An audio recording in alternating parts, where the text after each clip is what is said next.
Do you feel like your right hand just isn't cutting it whenever you're playing fingerstyle or classical style guitar? Or are you not producing the volume that you want out of your guitar because your hand is just not strong enough to produce those volumes? Well, in this video, I keep hitting the microphone. Well, in this video, let's talk about this amazing right hand exercise that I love to use that I actually picked up from a good friend of mine. But before I begin, go ahead and smash that subscribe button so you're notified when I post everything in classical guitar. To start this exercise, go ahead and select your two favorite chords. That's right, two. It could be anything. It could be open, it could be barred. Doesn't really matter. But for the sake of this video, I'm going to use these two because, well, they sound pretty good. So even though this is a right hand exercise, alternating between chords is actually a good way to practice your chord shifts, but it also keeps things a little more interesting than just hearing the open notes all the time. Now, the best way that I found to describe this exercise is to think about which fingers are going to be playing on the downbeat and upbeat. So for the first pattern, everything's going to be going on the downbeat and all four fingers are going to be playing together. For this right hand exercise, the thumb is going to be getting all the bass strings and it's going to be alternating between those bass strings. And the index finger is always going to be remaining on the third string. The middle finger is always going to be on the second string and the ring finger is always going to be on the first string. So the thumb here is the only one that's moving. All right, now that you know the first pattern, let's actually go over the exercise now. Start playing your first chord with this pattern, starting with your thumb on the sixth string and of course your index fingers on all the treble strings. And play this first chord until you finish the right hand cycle and then switch over to the second chord and then play that cycle again. All right, and once you finish with the second cycle, go ahead and put them all on repeat and just get used to it and get really comfortable playing it really, really slow and then slowly start speeding up as you get comfortable.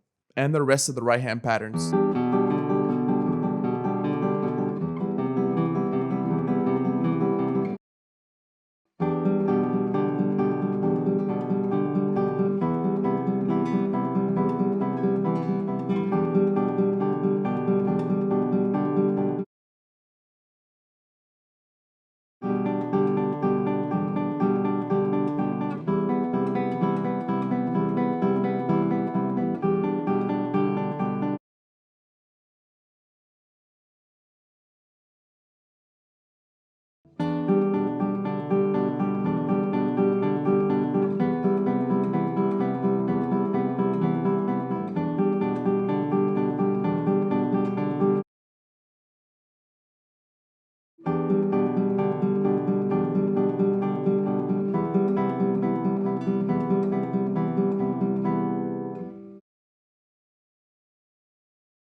All right, so once you're comfortable with all the right hand patterns and you're comfortable alternating the chords back and forth, changing them up, let's see what else can you do with this exercise?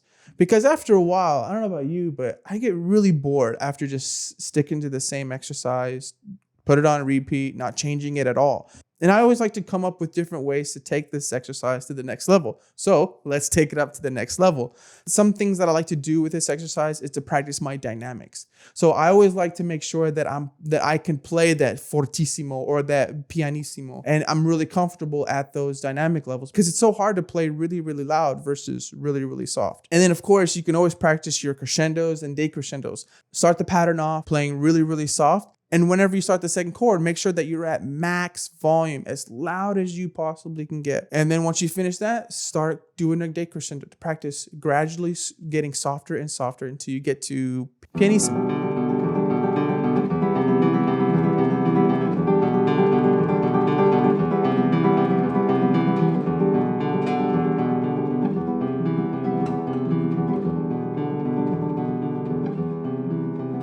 Finding out ways to practice these exercises is a really great way to build control. So whenever it comes down to you playing these techniques on an actual piece, it's just that much easier. All right, another thing that I like to do is speed burst. Start off at a tempo that you're really comfortable in. I don't know, 50, 60 BPM, whatever that is. And then as soon as you're done, double that tempo and run that exercise again.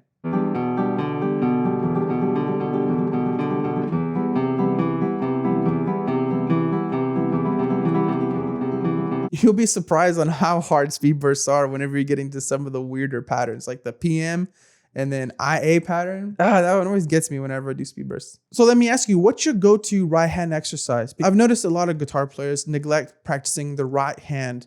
Most of the time, all the techniques that you see out there online or on YouTube are really meant for the left hand. There's not a lot for the right. So I thought I'd make this video just to see what people thought. My friend Brian Burns made this book many years ago, actually. I think I have like the first version or something. I took some lessons with him during my undergrad studies, and he's an amazing teacher. He wrote several books. I think they're all published now. So I'll have his link down in the description if you want to check out the book and where this exercise came from so you can get more like it. Well, that's it for me. If you like this video, give it a thumbs up, subscribe. I'll have all my links in the description below. And I'll see you next time. Peace.